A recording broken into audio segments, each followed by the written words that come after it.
My fishware students, welcome back. So this week we're talking about symmetry. You probably just watched a little PowerPoint I made for you.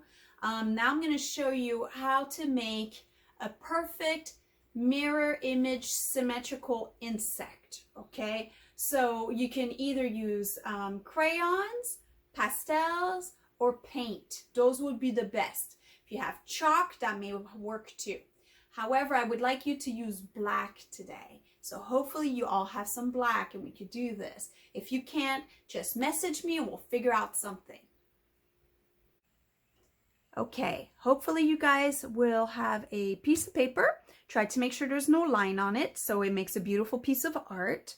And then either a black crayon like this or some paint. I'm going to start with the paint, and the paint is better if it's like tempera paint. Or if your parents will let you use acrylic because maybe that's what you have at home, then make sure you are cleaning really good because acrylic does not wash away. First thing we're going to do is you're going to fold your piece of paper in half. So when you fold it in half, it should look like a card. Okay, make sure you press nice and hard.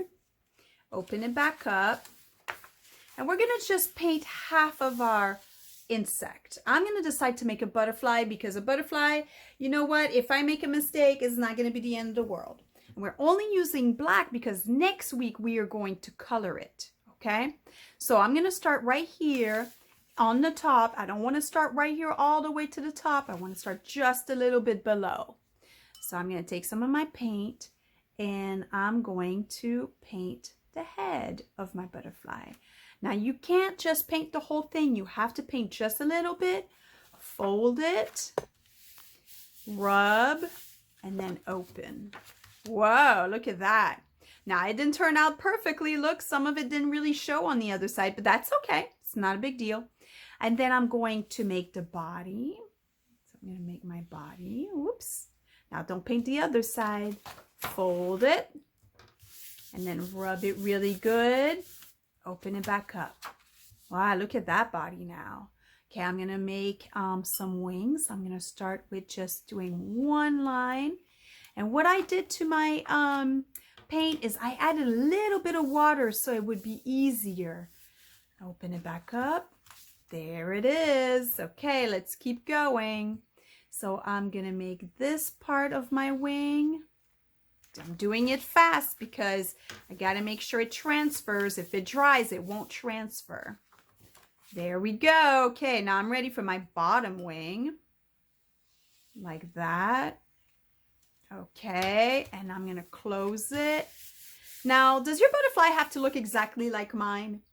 No, it does not. Because I want you to make your butterfly the way you would make it. Okay, now let's say I'm going to add a little bit of details here. Look, I'm going to put one dot, fold, rub. Whoa, look at that. It spread a whole lot. And maybe over here, I'm going to add a line and lines here. Fold it again, rub it again. When I open it back up, whoa, pretty neat.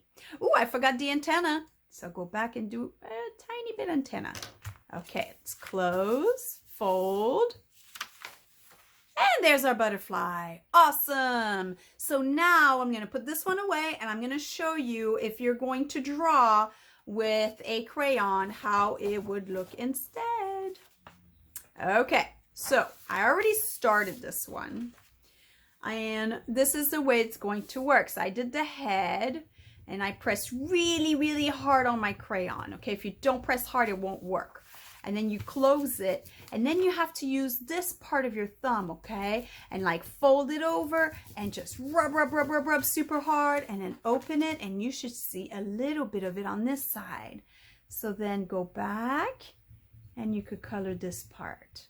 Okay, now I'm ready for the rest. Hold on. I'm going to put my book underneath so it really shows good. Okay.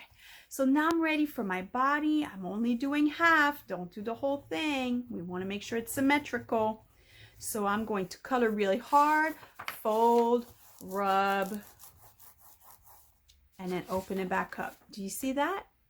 Now I can trace it and color it. If you want to, you can actually, with this one, since the crayon's not gonna dry, you could just make your whole butterfly all at once. How about we turn this one into a dragonfly instead? I'll make the body just a little bit longer. And then I'm gonna make the first wing. It's really big and long wing. Make sure you press really, really hard. So you could dry it first and then go back and press super hard. I can make my lines, because a dragonfly has all kinds of really cool lines, almost like a leaf actually. So that could be kind of interesting. Okay, let's try this. I'm gonna fold it. You can kind of see it through. I'm gonna rub really hard. If you want to, you could use a popsicle stick. That would be awesome to really press hard, hard, hard. Okay, and I forgot to do that part here. Okay, let's see. Do you see how it transferred on this side? So now it's easier for me to go back and trace it again, so I know it's perfect. Did you see that? Now I'm just going over my line to make sure I have the same. Well, a dragonfly doesn't have 2 wings, it has 4. I'm missing 2 little ones down here. So let's do 2 little ones. And let's make some lines. I'm gonna make this one really big and thick line and some little lines inside. I forgot my antenna. If I want to, I could do my legs, because an insect has 6 legs. Here we go. Okay, I'm gonna close it again. I'm gonna rub over my little wing. I'm gonna rub over my little legs and my antenna. Let's not forget that. Okay, open it back up. Ooh, I could kind of see it on this side. So antenna, little leg, and we are done. So it's kind of faster if you use the paint, but if you don't have paint, you could do this way and then you'll have exactly the same thing on both sides. I hope you have fun. I can't wait to see your insects.